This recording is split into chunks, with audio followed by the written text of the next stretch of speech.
පංච මහා වාද. මං හිතන්නේ අපේ දරුවෝ මේක අහලා තියෙනවා. වාද පහක් කොහෙද තිබ්බේ? මොන කාලෙද තිබ්බේ? කවුරු අතරද තිබ්බේ? අපි බලමු. මේ වාද පහ පැවැත්ුණේ පුතේ 19 වන සියවසේ. කාලය සඳහන් කළොත් 1862 1873 කියන කාලවල. කවුරු අතරද?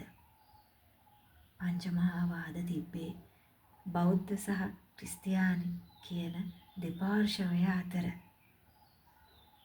ඉතින් බෞද්ධ පුනර්ජීවනයේ උදෙසා මේ කටයුතු සිද්ධ වුණා කියලා තමයි අපේ ඉතිහාසයේ සඳහන් වෙන්නේ. අපි බලමු මේ වාද පහ මතක තියාගන්න පහසු ක්‍රමයක්.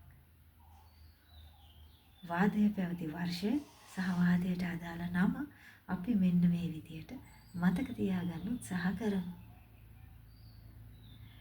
865 වාදය ගමබද්දේ 865 වාදය වරාගොඩේ 866 වාදය උදම්මිටේ 871 වාදය ගම්පොළයේ 873 වාදය පානදුරේ මේවා තමයි පංචමහා වාද